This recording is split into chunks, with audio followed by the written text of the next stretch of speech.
الشيطان الرجيم بسم الله الرحمن الرحيم الحمد لله رب العالمين الرحمن الرحيم مالك يوم الدين إياك نعبد وإياك نستعين اهدنا الصراط المستقيم صراط الذين أنعمت عليهم غير المغضوب عليهم ولا الضالين آمين بسم الله الرحمن الرحيم nawaitu ta'alluma wa ta'lima wa tadhakkura wa tadhkira wa naf'a wal intifa'a wal ifadata wal istifadata wal hissa ala tamasuki bi kitabillahi wa sunnati rasulillah sallallahu alaihi wasallam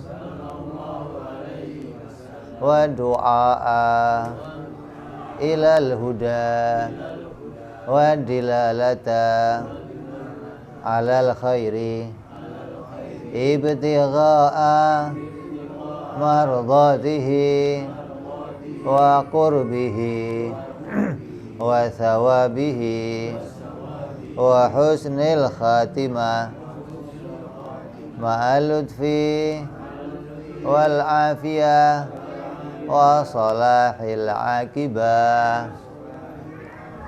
Bismillahirrahmanirrahim. Alhamdulillahirabbil alamin wa bihi nasta'inu ala umuri dunya waddin. Wassalatu wassalamu ala Rasulillah sayyidina wa habibina wa syafi'ina wa maulana Muhammadin sallallahu alaihi wa ala alihi wa sahbihi ajma'in. Amma ba'du. Qala musanniful kitab Habibul Imam Al-Habib Abdullah bin Husain bin Tahir rahimahullah wa ghafara lahu wa liwalidayhi wa sayyibu syarha min Nawawi al-Bantani rahimahullah wa ghafara lahu wa liwalidayhi wa nafa'ana bihima fid darain. Allahumma iftah qulubana futuhal arifin wa bihidmatika wansur alaina birahmatika ya arhamar rahimin.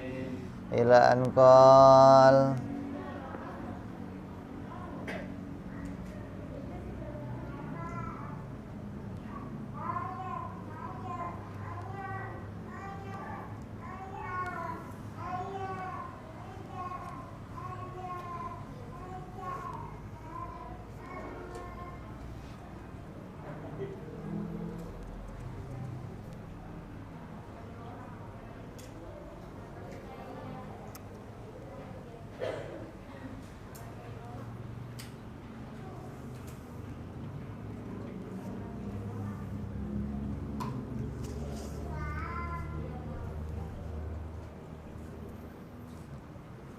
kemarin udah bahas tentang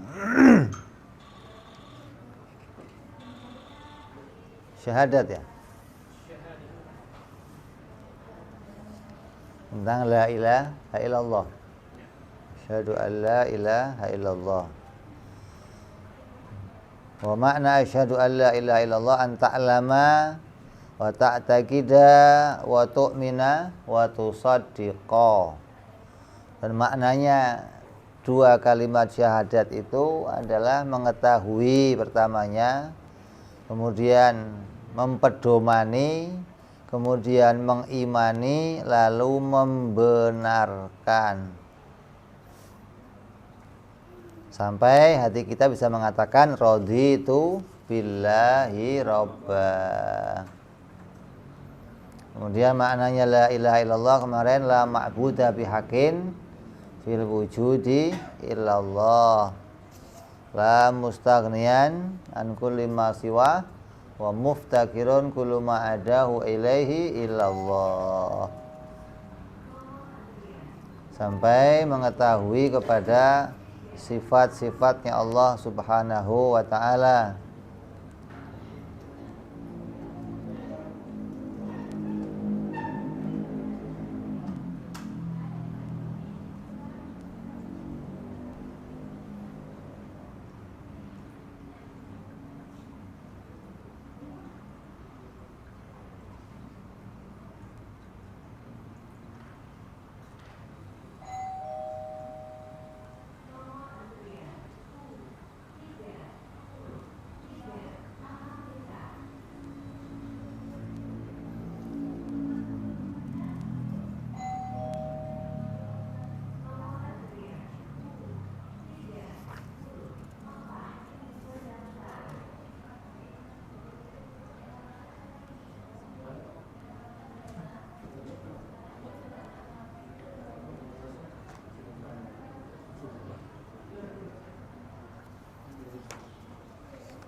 Fa'in kulta halaman 15.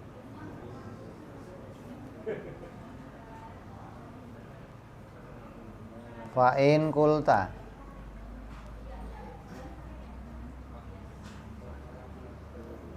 qad sahha annahu sallallahu alaihi wasallam qala innallaha khalaqa Adam ala suratihi ma'anna surata taqtadi hudutha. Apabila engkau katakan sungguhnya Nabi sallallahu alaihi wasallam telah bersabda bahwa sungguhnya Allah menciptakan Nabi Adam atas bentuknya. Ini kalimat yang sulit ini. Allah menciptakan Nabi Adam atas bentuknya. Nya-nya kembali kemana itu? Berarti Allah kayak Nabi Adam gitu. Allah menciptakan Nabi Adam atas bentuknya. Nya-nya kembali kemana itu?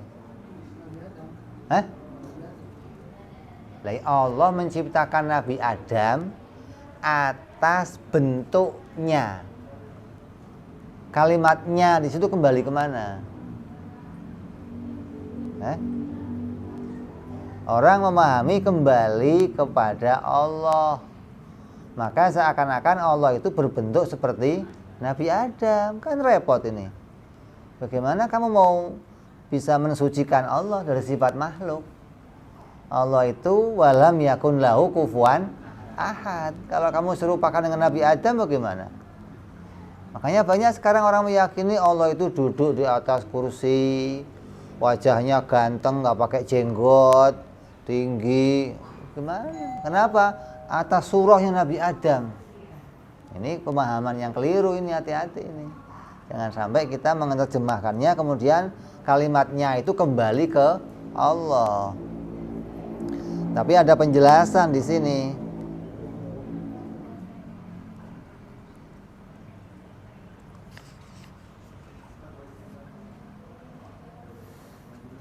Qultu ujiba annahu bi annal murad as-surah al-ma'nawiyah ala ma'na anna Allah ta'ala a'tala abda awsafan. Imam Nawawi memberikan tafsirannya itu kembali kepada Allah, tapi dimaknai bahwa Imam Nawawi berkata mengenai hal itu dengan bahwa yang dimaksud bentuk, Allah menciptakan Nabi Adam atas bentuknya, maknanya bentuk maknawi, bukan bentuk indrawi, bukan bentuk fisiknya, bukan. Ini tafsiran yang kembali bentuk itu kepada Allah, maka bentuknya pasti bentuk maknawi. Apa bentuk maknawi itu? Bahwa Allah menjadikan Nabi Adam memiliki beberapa sifat seperti sifatnya Allah, gitu loh. Apa contohnya? Diberi ilmu, diberi penglihatan, diberi pendengaran, bisa berbicara. Itu kan semua menjadi sifat-sifat Allah. Allah itu zat yang melihat, ya. Allah mendengar, Allah berbicara, Allah mengetahui. Lah, kita juga punya sifat-sifat itu. Maka yang dimaksud dengan bentuknya, maka bentuk itu bentuk maknawi. Ini pendapat Imam Nawawi apabila kalimatnya dhamir itu mau kembali kepada Allah. Tapi nanti ada tafsir yang lebih jelas lagi. Dhamir itu tidak kembali kepada Allah. Ini tafsir yang lebih jelas. Tapi tafsir Imam Nawawi memaknai kita ini, terkadang kita ini punya sifat kita seperti sifatnya Allah, tapi seperti itu hanya di dalam namanya. Kita ada, Allah ada, sama namanya.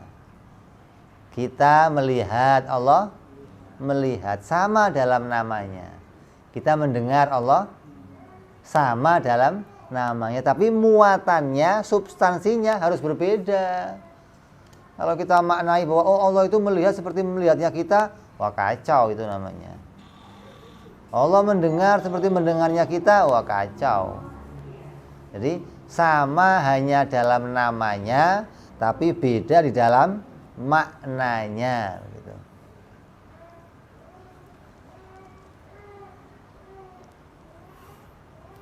Seperti Allah punya kudrat. Allah punya kudrat. Kudratnya Allah menjadikan segala sesuatu. Allah punya ilmu, ilmunya mengetahui segala sesuatu. Allah bisa melihat, penglihatannya melihat segala sesuatu. Ini sifat-sifat yang ada pada Allah. Kalau sifat itu pada kita bagaimana? Ya pasti terbatas. Walaupun sama di dalam namanya. Di bawah ada tafsiran itu. Fa inna maknahu. Karena makna yang sebenarnya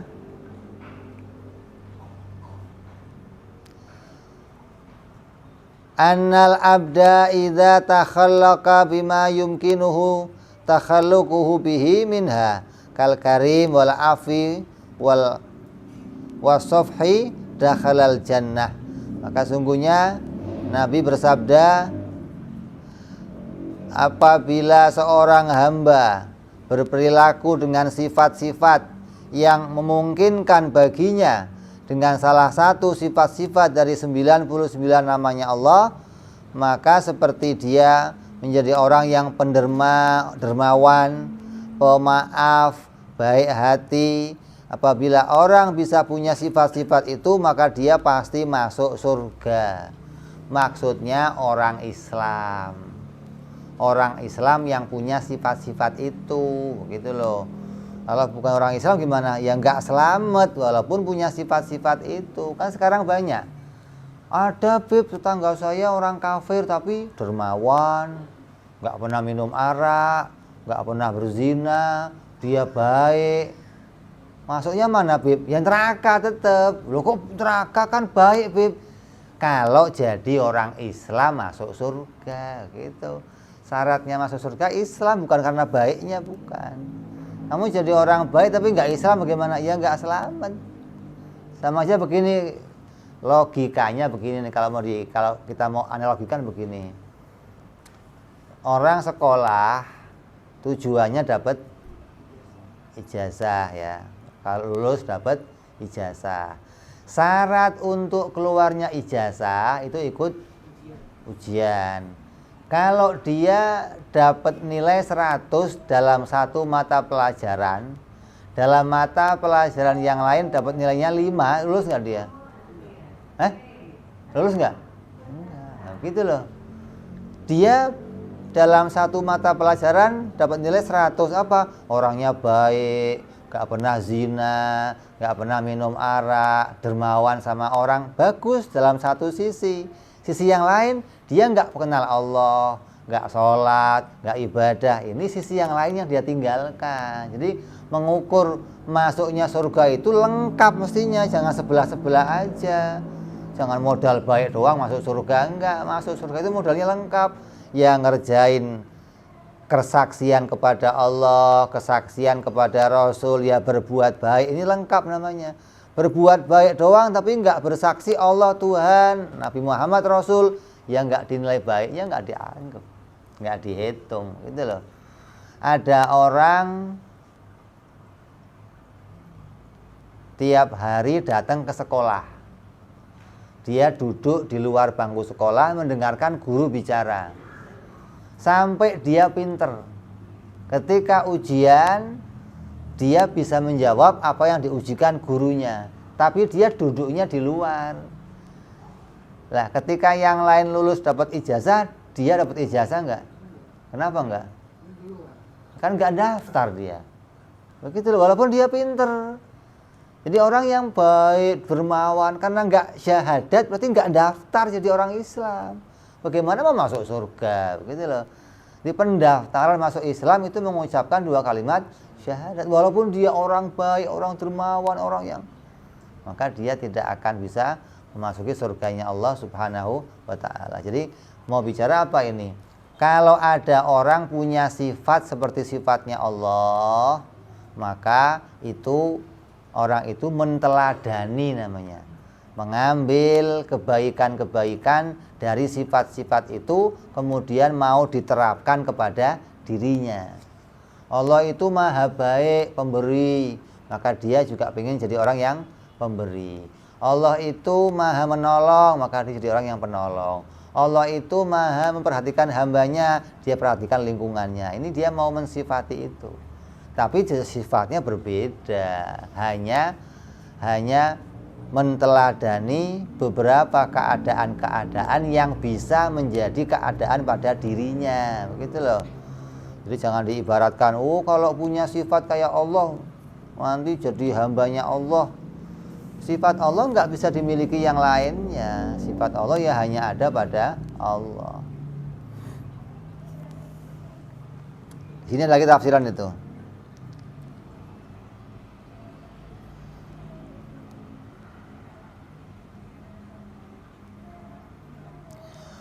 Wa minal ajwibatin anil hadisil madhkur anna dhamira fi suratihi rajihun ilal madrubin wa dhalika anna sabab al hadis ru'yatu sallallahu alaihi wasallam rajulan yadribu insanan fanahahu, maka Nabi melarangnya. Hadis yang pertama tadi yang cerita apa? Allah menciptakan Nabi Adam atas bentuknya, maka itu asal mula hadis itu begini. Suatu hari Nabi SAW melihat seseorang laki-laki memukul budaknya. Ada seorang tuan punya budak, budaknya dipukul. Mukulnya dari mukanya, yang dipukul itu mukanya. Waqala, maka Nabi bersabda, innallaha khalaqa Adam ala suratihi. Sungguhnya Allah menciptakan Nabi Adam atas bentuknya. Nya itu kembali kemana? Ai suratil madrub. Bentuknya orang yang tadi dipukul tadi. Paham gak kamu? Nabi melihat orang memukul budaknya di muka. Nabi larang jangan dipukul di muka. Kenapa? Allah menciptakan Nabi Adam atas wajah ini nih. Kamu jangan pukul mukanya, hormati wajah. Kalau mau mukul jangan wajah. Kenapa muliakan wajah?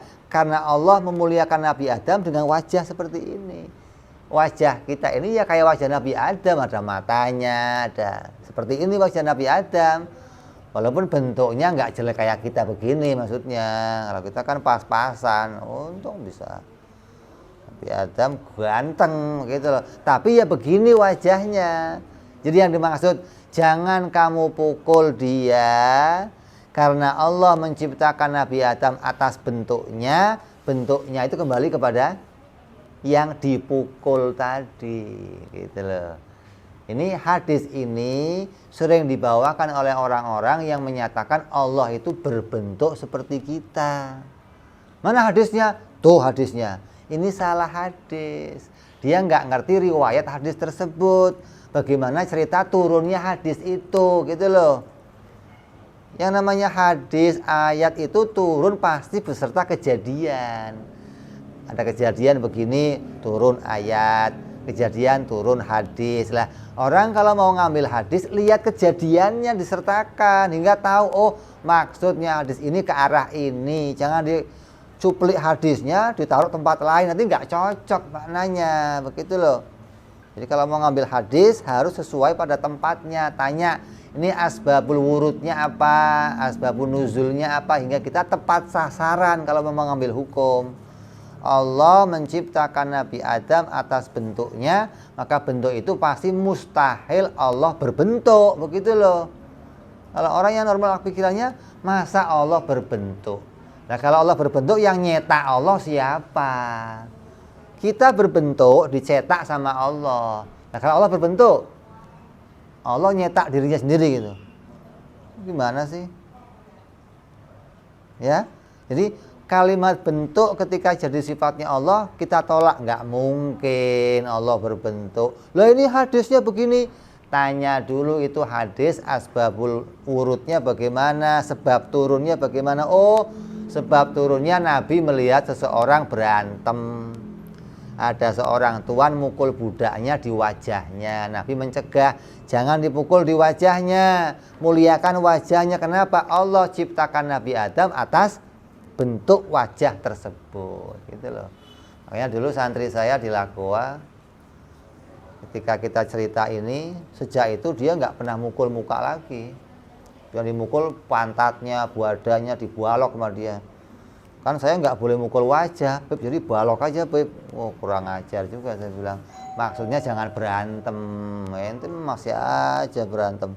Dimanfaatkan hadis itu. Oh berarti wajah nggak boleh, kalau tangan boleh, ya nggak begitu juga maksudnya.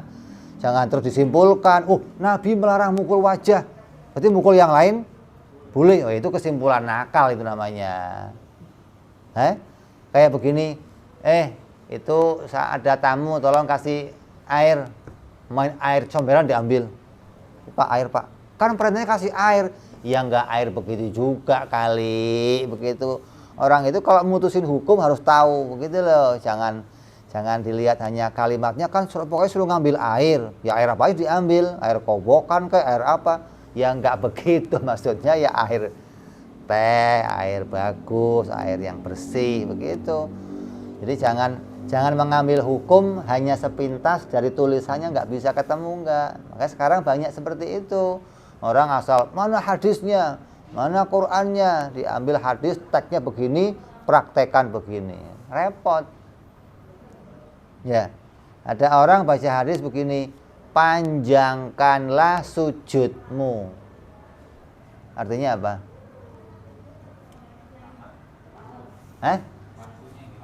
Waktunya dilamakan.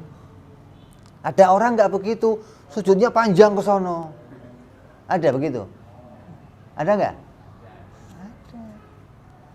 Tanya, kenapa kok kamu begini cara sholatnya? Loh ini hadisnya, Nabi perintah panjangkanlah sujudmu. Maksudnya sujud itu rukun tawilah. Sujud itu rukun yang waktunya boleh lama. Beda sama iktidal, beda sama duduk di antara dua sholat. Waktunya nggak boleh lama. Kalau sujud kamu lama nggak apa-apa, karena itu rukun tawilah namanya. Sama dengan kamu ruko itu rukun tawilah, boleh lama rukuknya. Tapi setelah bangun dari ruko nggak boleh lama-lama. Sujud rukun yang lama. Kalau bangun dari sujud, duduk nggak boleh lama-lama. Ini kita tahu dari hukum itu. Jadi kalau ambil hadis jangan sepintas diambil, dipakai semaunya sendiri, nggak bisa begitu. Ini banyak kesalahan pada masa sekarang yang demikian. Kita hati-hati nih.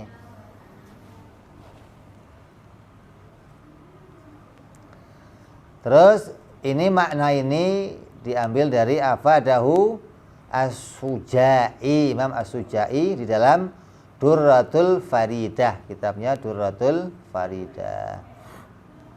Kemudian yang berikutnya, Subhanahu wa ta'ala amma yaqulul zalimun. Allah itu maha suci, maha tinggi dari segala ucapannya orang-orang zalim. Siapa itu orang zalim? Kal Yahudi wa Nasara wal musyrikil Arabi wa nahwihim. Seperti orang Yahudi, orang Nasrani, orang musyrik Arab itu dan bermacam-macam yang lainnya. Uluwan kabiro, dengan seluruh yang agung, yang maha tinggi. Allah maha suci dari segala macam tuduhan-tuduhan tersebut, karena Allah itu maha tinggi, nggak terjangkau untuk bisa kamu bayangkan seperti apa. Aila yumathiluhu uluwan, yang tidak dapat menyamai keluhurannya Allah, tidak dapat kamu reka-reka bagaimana itu Allah. Fa inna ba'dha mutaqaddimi al-yahudi qalu Uzair ibn Allah id lam yabqa minhum ba'da qitali bukhtan sara man yahfadhu Taurat. Orang Yahudi itu pernah mensifati yang jelek tentang Allah. Orang Yahudi kan nyembahnya Allah. Nyembahnya siapa? Allah. Mereka orang Yahudi punya pegang kitab namanya Taurat. Orang Yahudi ini ngaku kalau dirinya adalah umat Nabi Musa, yang mereka mengaku dirinya pemegang Taurat. Tapi mereka pernah berkata bahwa Uzair itu anaknya Allah. Allah itu punya anak namanya Uzair. Kalau orang Nasrani ngakunya Allah punya anak namanya Isa. Nah, ini dua-duanya orang-orang yang mencederai kemuliaannya Allah, yang mensifati Allah dengan sifat-sifat yang buruk. Makanya Allah katakan di sini orang-orang yang tercela, orang-orang yang dzalimun, berbuat zalim.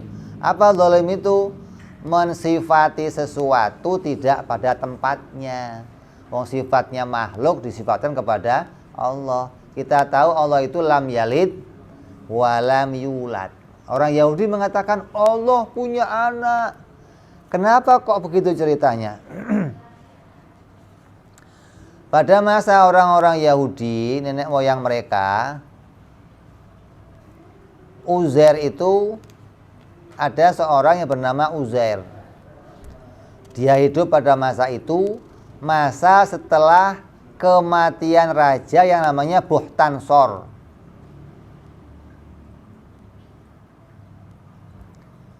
Maka ketika tak tersisa seorang pun dari mereka, setelah Raja Bukhtansor memerangi orang-orang yang hafal Taurat. Ada seorang raja namanya Bukhtansor, yang dia ini tidak senang dengan orang-orang Yahudi. Kemudian didatangi orang Yahudi yang hafal Taurat, dibunuh semua. Penghafal Taurat habis. Kayak Hitler lah, datang nyari orang Yahudi, basmi semua Yahudi. Ya, dulu namanya ada juga namanya Raja Bukhtansor, yang dia kerjanya nyari orang Yahudi dibunuhin. Ada lagi setelah itu namanya setelah Nabi Musa. Kalau sebelum Nabi Musa namanya Fir'aun, yang kerjanya bunuhin orang Yahudi. Kan ada cerita Fir'aun itu mencari anak laki-laki terus dibunuh.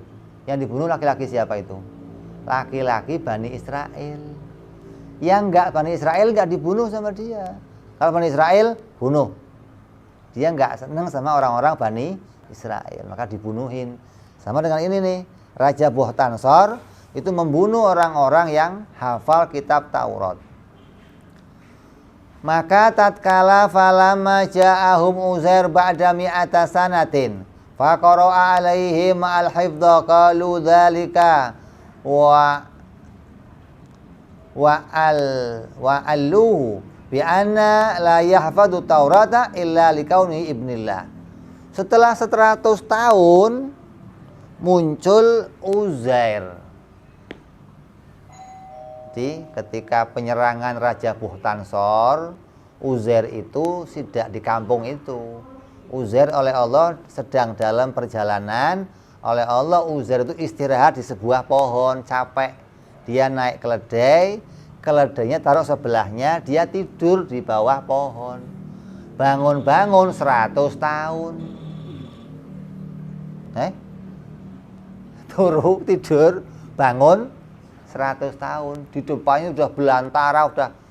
Ya Allah, ini bagaimana ya Allah? Turun firman, kamu saya tidurkan Uzair berapa lama? 100 tahun. Masa? Coba lihat sebelah kamu, dilihat keledainya sudah bentuknya tulang udah kering semuanya. Maka keledai itu dibangkitkan kembali oleh Allah seperti sedia kala. Diisi daging sampai hidup kembali, dinaikin, kemudian pulang ke kampungnya. Sampai kampungnya, dia nanya, rumahnya Uzair mana? Uzair siapa? 100 tahun. Ente pergi 100 tahun pulang, tanya rumah ente di mana? Orang bingung, ente siapa? Oh, itu rumahnya Uzair di sana, udah lama dia nggak ada orangnya. Masuk dia. Orang berbondong-bondong tanya, kamu siapa? Saya Uzair. Wah, geger langsung. Nah, Uzair ini termasuk penghafal Taurat, begitu loh. Yang masa itu sudah nggak ada orang apal Taurat, Uzair masih apal Taurat. Maka ketika Uzair diminta untuk baca Taurat dan apa, kata mereka, nggak mungkin kalau kamu bukan anaknya Tuhan. Yang bisa apal Taurat cuman anaknya Tuhan pada masa begini mah. Udah nggak ada yang bisa ngapalin. Buktinya apa? Manusia pada masa itu tidak satupun bisa apal kitab Taurat. Kitab Taurat nggak kayak Al-Quran. Kalau Al-Quran ada grammar bahasa, gampang diapalkan. Taurat susah ngapalinnya. Kok ada orang bisa apal Taurat? Wah, ini dianggap hebat. Maka Uzair dimuliakan sampai dianggap dia anaknya Tuhan. Gara-gara penghafal Taurat. Kan repot. Cuman gara-gara ngapalin Taurat anaknya Tuhan, kan repot. Taurat paling, ya Quran aja paling segini tebelnya. Nah kalau kamu kok apal kitabnya, kitab hadis Muwatta atau hadis Bukhari Muslim sarahnya ya 15 jilid kamu apal namanya. 15 jilid apal. Lah apa enggak kamu bukan anaknya Tuhan lagi ini, melebihi anak Tuhan ini, mau apal satu kitab dianggap anak Tuhan. Ini pemikiran yang aneh gitu loh. Maka disebut oleh Allah apa? Mereka orang-orang dolim. Hanya gara-gara melihat orang apal Taurat dianggap anaknya Tuhan. Ini kekeliruan. Dan begitu pula seperti Nabi Isa. Nabi Isa juga dianggap oleh orang Nasrani sebagai anaknya Tuhan. Kenapa? Karena bagi mereka listihalati waladi bila abin au li fi'lihi ma yaf'aluhu alihah wa huwa khalaqat thair minatin wa ibra'ul akma wa abras wal ihya'ul mauta. Kata orang Nasrani apa? Oh, Nabi Isa itu anak Tuhan. Kenapa? Dia nggak ada bapaknya bisa lahir. Kata mereka, mustahil ada orang nggak punya suami bisa melahirkan. Mustahil nggak? Mustahil nggak? Mustahil nggak? Nah ini yang keliru ini. Yang mengatakan seorang perempuan nggak punya suami itu mustahil punya anak, itu yang mengatakan itu hukum kebiasaan. Bukan hukum akal, hingga tidak bisa dikatakan mustahil. Kalau ada seorang perempuan kok tiba-tiba hamil, namanya luar biasa, begitu. Bukan mustahil, bukan. Kalau kamu melihat seorang perempuan hamil, kamu katakan mustahil, lah kalau Nabi Adam gimana? Nggak bapak, nggak emak, tahu-tahu lahir gimana? Lebih mustahil lagi dong berarti. Kalau kamu mikir, oh Nabi Isa itu nggak punya bapak tapi bisa lahir, ini mustahil. Kalau itu saja mustahil, Nabi Adam bagaimana? Lebih mustahil dong, nggak punya bapak, nggak punya emak, tahu-tahu lahir. Jadi pikirannya jangan begitu. Kalau ada seorang perempuan tiba-tiba dia punya anak, nggak punya suami, namanya apa? Luar biasa, begitu. Bukan perkara yang mustahil. Mustahil itu yang kamu tahu yang bagaimana? Saya mau tanya, yang kamu tahu mustahil itu yang bagaimana?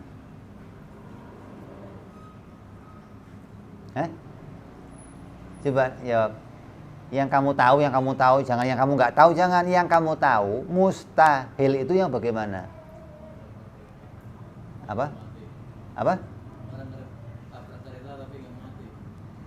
Iya, maksudnya mustahil itu kejadian yang nggak akan terjadi, atau kejadian yang bagaimana mustahil itu? Apa?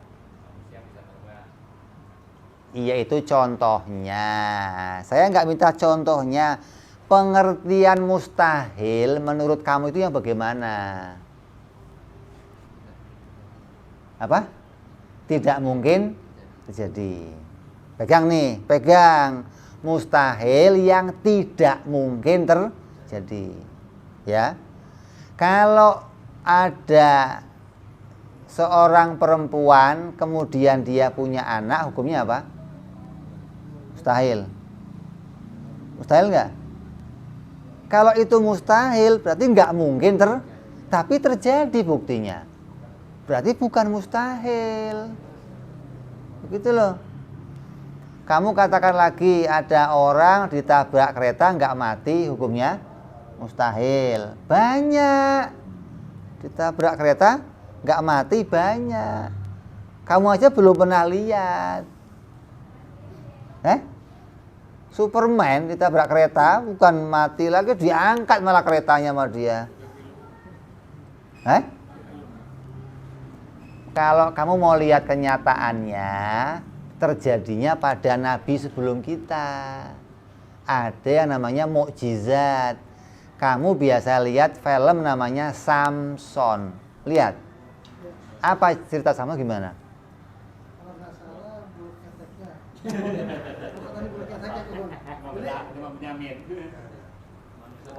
Manusia yang kuat. Bisa apa dia? Itu kalau ditabrak truk gimana kira-kira? Pengong. Wah, itu ada. Kamu tahu nggak Samson siapa? Kamu tahu nggak Samson itu siapa?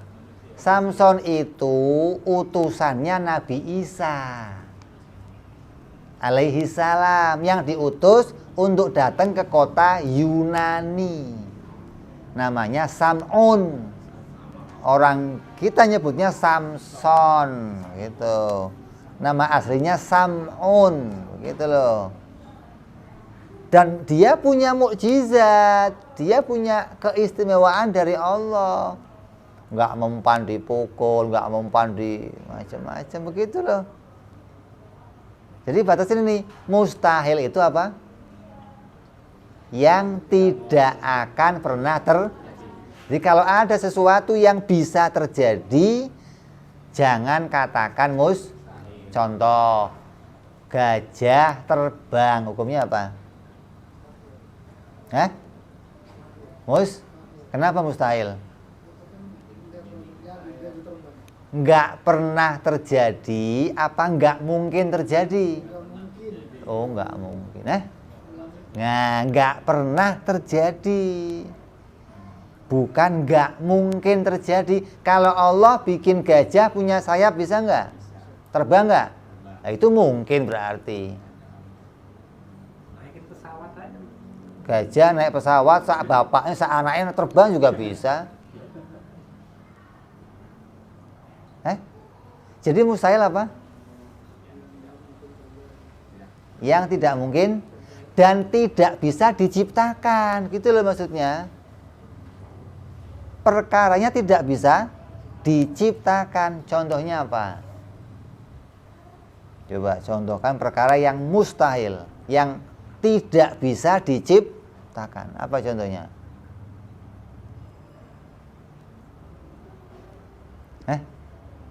Apa contoh mustahil coba? Berarti kan aneh. Tiap waktu ngomong mustahil, tapi ketika minta contoh nggak ngerti mustahil. Kenapa? Karena anggapan kamu mustahil itu yang tidak pernah terlihat. Ini yang susah ini. Tidak pernah terlihat itu bukan mustahil. Mustahil itu yang tidak pernah terjadi. Contoh, ada seorang anak usianya lebih tua dari ibunya, bisa nggak? Mungkin nggak terjadi? Nggak bisa. Ada anak lahir usianya lebih tua dari, itu cara lahirnya gimana coba? Itu menyalahi kodrat. Bisa terjadi enggak maksudnya? Loh, gimana bikinnya gimana lah? Ini yang repot ini. Ini yang repot. Berarti kamu kamu menganggap Allah itu bisa bikin yang mustahil, gitu ya? Ya. Ya kan? Allah saking kuasanya, dia bisa bikin sesuatu yang mustahil. Ya kan? Maka pikiran kamu seperti orang Nasrani dan Yahudi. Kenapa? Kalau Allah bikin anak untuk dirinya bisa enggak? Kan kuasa katanya. Kalau Allah mau kan bisa aja. Bisa enggak? Nggak mungkin karena mencederai itu tadi Nah. sifat Allah. Nah. Uzair putra Allah. Nah. Isa, Nabi Isa. Bisa enggak? Nggak bisa. Nggak bisa. Enggak bisa. Itu namanya mustahil. Jadi jangan terus, karena Allah kan maha kuasa, bisa saja kalau Allah mau bikin anak. Oh, enggak begitu. Di kita ini mestinya belajar dulu nih, mana mustahil, mana luar biasa. Ini susah bedanya nih. Membedakan mana mustahil, mana luar biasa. Isra Mi'raj, luar biasa apa mustahil? Tahu dulu, jangan dipaksa. Apa? Isra Mi'raj itu kan sesuatu perjalanan yang sungguh jauh dan luar biasa. Ini kuasa Allah.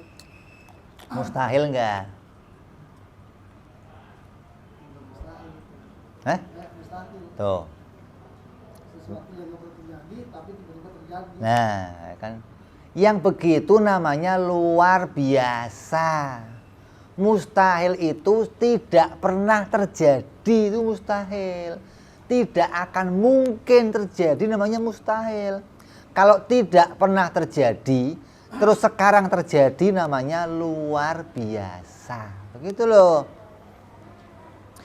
Tongkat dilempar jadi ular, namanya apa? Nggak mustahil. Nggak mustahil nggak? Loh, tadi kok mustahil, kenapa? Itu kan kalau nggak salah udah terjadi. Lah Isra Mi'raj juga udah terjadi kan? Luar biasa. Nah, namanya luar biasa. Ada orang mati, dipegang sama Nabi, hidup lagi. Namanya apa? Luar biasa. Padahal pernah terjadi belum? Pernah. Kapan? Waktu zaman Nabi. Satu kali itu doang. Sebelumnya pernah nggak? Nah, lah, namanya apa itu? Luar biasa. Luar biasa. Jadi yang belum pernah terjadi, ketika itu terjadi namanya, bukan mustahil. Nah, orang Yahudi mengatakan seorang perempuan bisa melahirkan nggak punya bapak, itu mustahil. Tapi Allah saking kuasanya bisa bikin yang ini kekeliruan. Allah itu tidak bisa bikin yang mustahil, gitu loh. Tidak bisanya bukan karena lemah, bukan. Karena barangnya ini nggak mau muncul. Mustahil itu barang yang nggak bisa dimunculkan, namanya mustahil. Pahami dulu ini.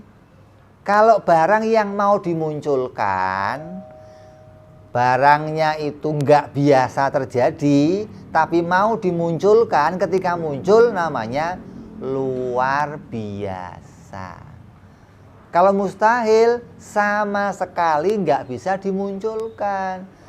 Bikin seorang anak umurnya lebih tua dari ibunya. Saya mau tanya, gimana bikinnya coba? Keluarnya dari mana dia? Coba saya mau nanya. Bisa? Mustahil, gitu loh. Jadi mustahil itu sesuatu yang tidak bisa diciptakan. Mungkin kalau bumi dan seisinya dimasukkan ke dalam telur, mustahil. Mustahil. Sesuatu yang besar dimasukkan dalam sesuatu yang kecil. Coba bumi dimasukkan ke telur, bisa nggak? Bisa nggak? Mustahil. Dan itu tidak akan pernah terjadi, begitu loh.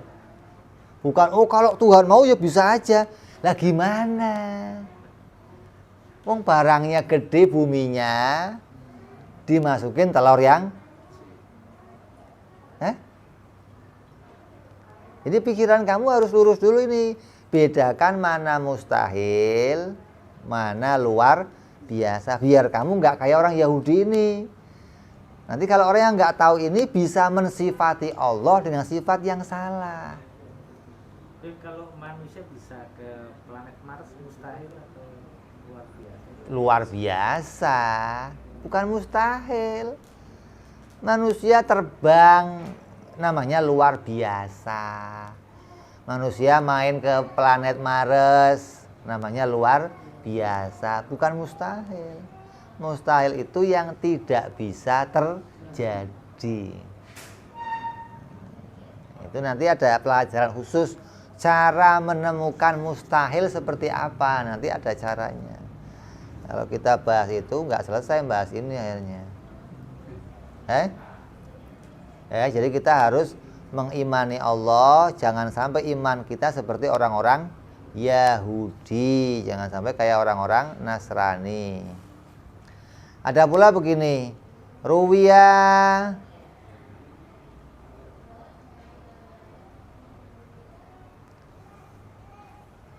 wa musyrikun al-arabi qalu al-malaikatu banatullah. Orang-orang Arab itu mengatakan apa? Malaikat itu anak perempuannya Allah.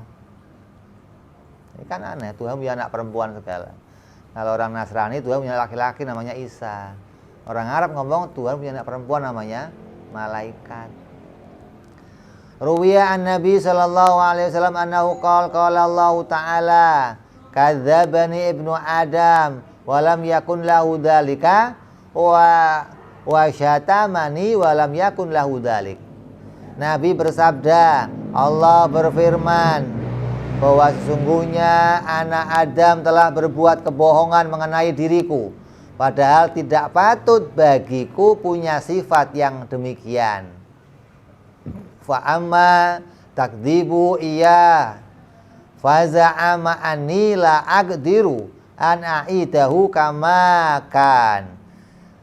Adapun kebohongan terhadapku adalah karena ia menyangka bahwa aku tidak mampu mengembalikan mereka hidup seperti sedia kala.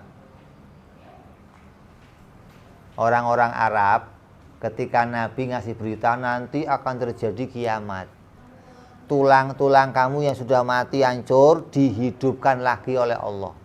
Apa kata orang Arab? Mustahil.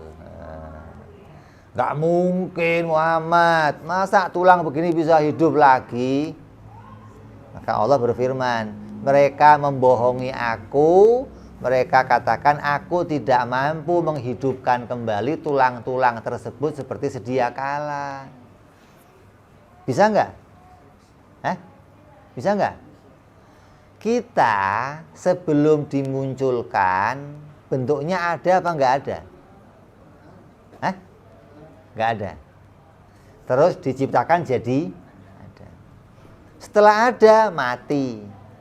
Mati jadi tulang. Tulangnya mau diciptakan jadi ada lagi bisa nggak? Ya bisa banget. Wong dari nggak ada aja bisa. Apalagi sudah ada tulangnya lebih bisa lagi. Mestinya begitu mikirnya dong. Dari nggak ada apa-apa jadi ada, Allah bisa bikinnya.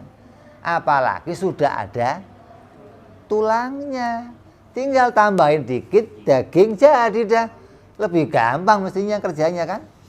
Itu mikirnya begitu. Lah orang Arab, nggak mungkin. Kenapa? Karena orang Arab terpaku tadi, yang namanya hukum itu kalau yang biasa itu baru hukum. Kalau yang nggak biasa nggak mungkin terjadi. Nah ini kekeliruan kita demikian. Kita memutuskan sesuatu terkadang berdasarkan apa yang kita lihat. Kalau belum pernah kita lihat, nggak mungkin. Nah ini kesalahan hukum, kesalahan menetapkan sesuatu. Jadi ada dua hukum yang kita harus tahu, namanya hukum kebiasaan, hukum adat, dan hukum akal. Ini dua perkara yang berbeda. Kalau kamu nggak tahu dua hukum ini, kamu berpikirnya konslet. Saya buktikan. Kalau saya lempar batu ke atas, jatuh nggak? Pasti nggak jatuhnya?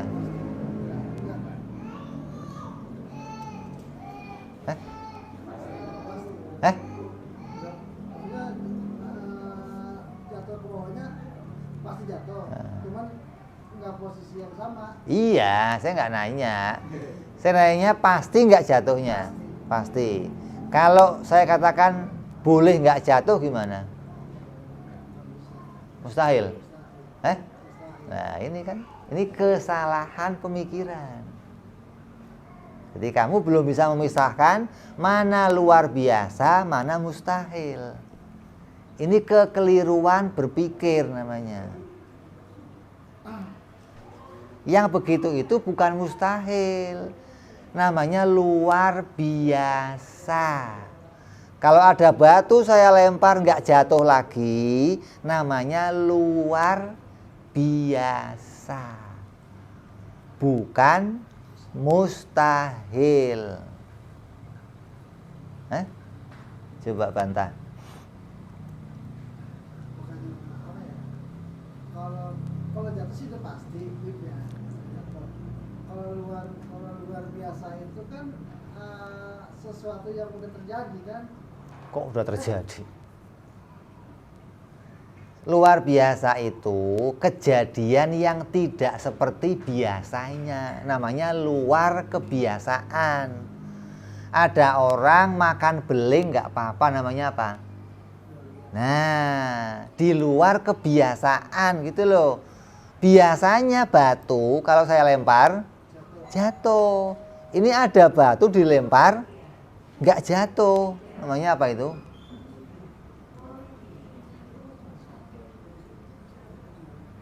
Namanya apa? Mustahil. Nah, namanya luar biasa, bukan mustahil, gitu loh.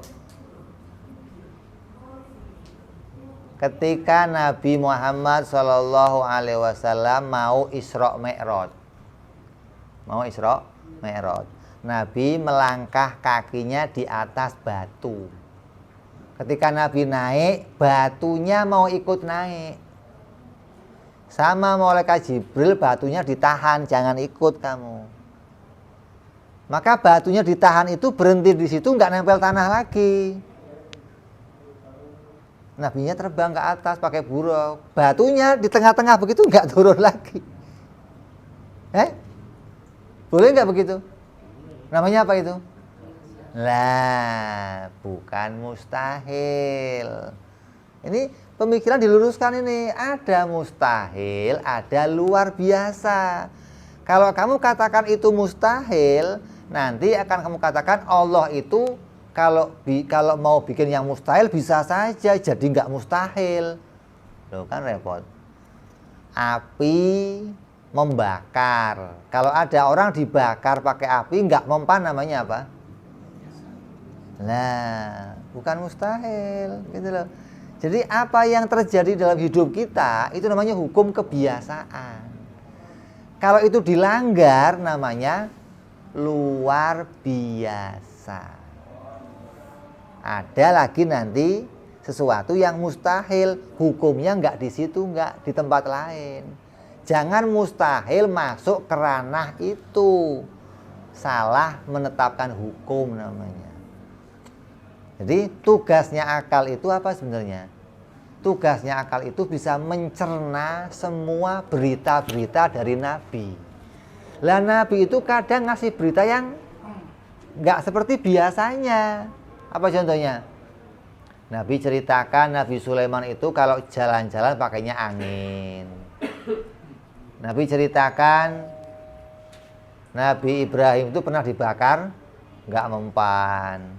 Nabi cerita Nabi Musa itu tongkatnya pernah diketokkan ke tanah terus laut terbelah. Bisa diterima akal kamu nggak? Tugasnya akal untuk bisa menerima itu semua. Bukan cuman pokoknya saya iman. Walaupun itu mustahil, saya iman. Nah ini yang repot ini begini. Bagaimana sesuatu yang mustahil mau kita imani? Mustahil itu nggak ada barangnya. Bagaimana mau kamu imani ada barangnya? Kan Nabi yang cerita. Kalau Nabi yang cerita berarti bukan mustahil, namanya luar biasa gitu. Mustahil itu yang nggak pernah terjadi namanya mustahil. Kalau Nabi sudah cerita namanya luar biasa. Ini batasin ini. Jadi kamu biar nyambung, bisa tahu bedanya antara mana mustahil, mana luar biasa. Fungsinya untuk apa? Biar kamu nggak salah mensifati Allah. Kalau kamu nggak tahu ini, nanti yang hak-haknya Allah akan kamu langgar. Gara-gara kamu nggak tahu batasan. Mana yang mustahil, mana yang nggak mustahil. Nyambung ya? Mudah-mudahan. Insya Allah.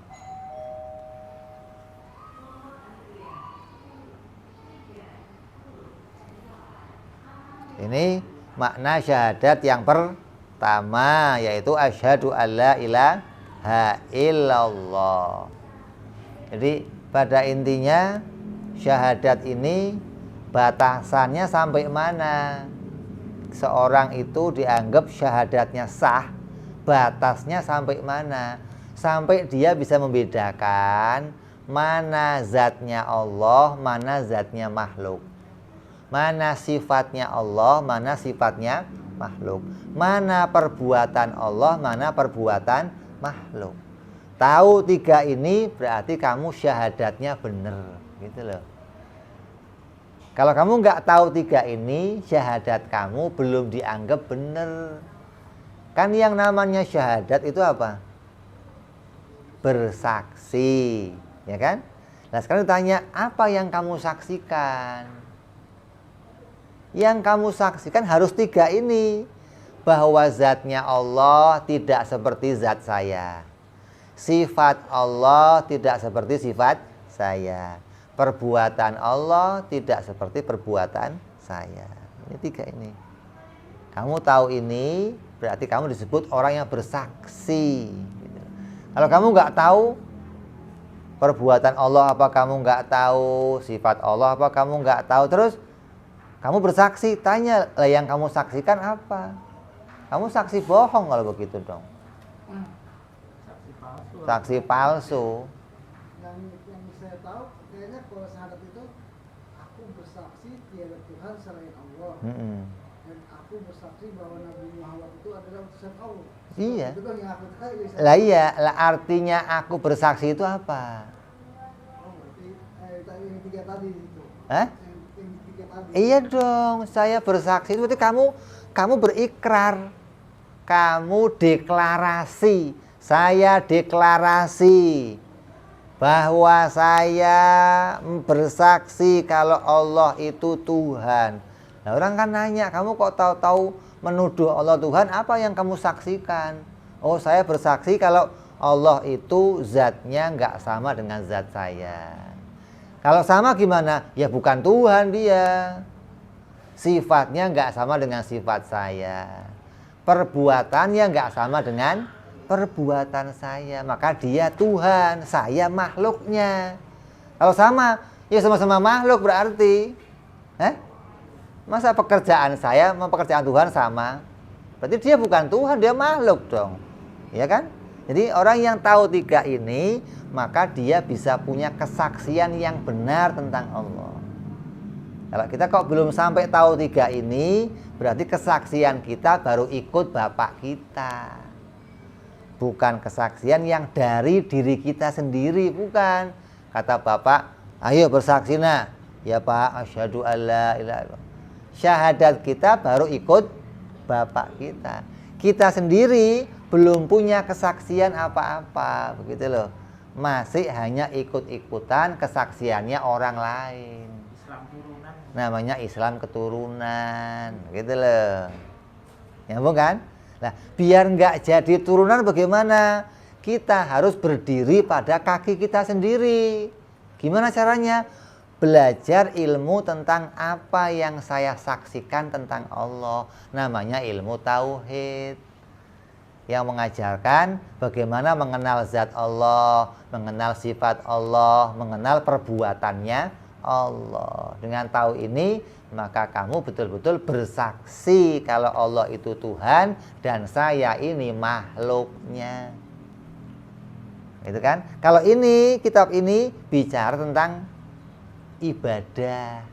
Bagaimana sholat yang benar, bagaimana puasa yang benar, bagaimana haji yang ini, kitab ini nggak ngajarin bagaimana zat Allah, bagaimana sifat Allah, bagaimana perbuatan, nggak diajarin di sini, nggak.